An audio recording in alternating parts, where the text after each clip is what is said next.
ഗ്രാമിക ന്യൂസിലേക്ക് സ്വാഗതം. ജൂൺ 10 മുതൽ ജൂലൈ 31 വരെ സംസ്ഥാനത്ത് ട്രോളിംഗ് നിരോധനം. 52 ദിവസത്തേക്കാണ് നിരോധനം. മന്ത്രി സജി ചെറിയാന്റെ അധ്യക്ഷതയിൽ ചേർന്ന യോഗത്തിലാണ് തീരുമാനം.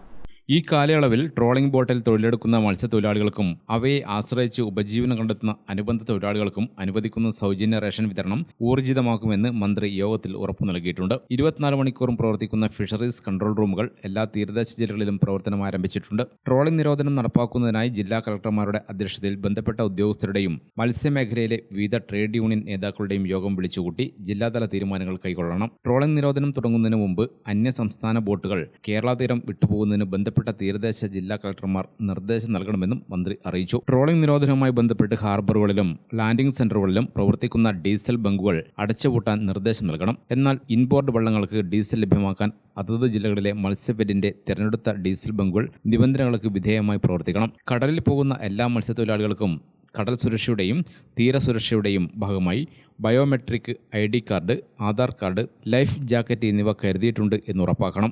ഏകീകൃത കളർ കോഡിംഗ് നടത്തിയിട്ടില്ലാത്ത ബോട്ടുകൾ ട്രോളിംഗ് നിരോധന കാലയളവിൽ തന്നെ അടിയന്തരമായി കളർ കോഡിംഗ് നടത്തണമെന്ന് യോഗം തീരുമാനിച്ചു. മറൈൻ എൻഫോഴ്സ്മെന്റിന്റെ പ്രവർത്തനങ്ങൾക്ക് ട്രോളിംഗ് നിരോധന കാലയളവിൽ കൂടുതൽ പോലീസുകാരുടെ സേവനം ആവശ്യമായി വന്നാൽ ജില്ലാ ഫിഷറീസ് ഓഫീസർമാർ ആവശ്യപ്പെടുന്ന മുറയ്ക്ക് അനുവദിക്കാൻ അതത് ജില്ലാ പോലീസ് മേധാവികൾ നടപടി സ്വീകരിക്കണം. ജൂൺ 9 വൈകുന്നേരത്തോടെ ട്രോളിംഗ് ബോട്ടുകൾ എല്ലാം കടലിൽ നിന്നും സുരക്ഷിത സ്ഥാനത്തേക്ക് മാറ്റിയിട്ടുണ്ടെന്ന് മറൈൻ എൻഫോഴ്സ്മെന്റും കോസ്റ്റൽ പോലീസും ഉറപ്പാക്കണം.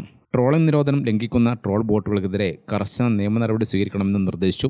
മത്സ്യമേഖലയിലെ വിവിധ ട്രേഡ് യൂണിയൻ നേതാക്കന്മാർ, ജില്ലാ കളക്ടർമാർ, ജില്ലാ പോലീസ് സൂപ്രണ്ടുമാർ, കോസ്റ്റൽ പോലീസ് മേധാവി, marine enforcement, Indian coast guard, Indian navy, fisheries, civil supplies ഉദ്യോഗസ്ഥർ എന്നിവരുമായി നടത്തിയ യോഗത്തിലാണ് തീരുമാനം.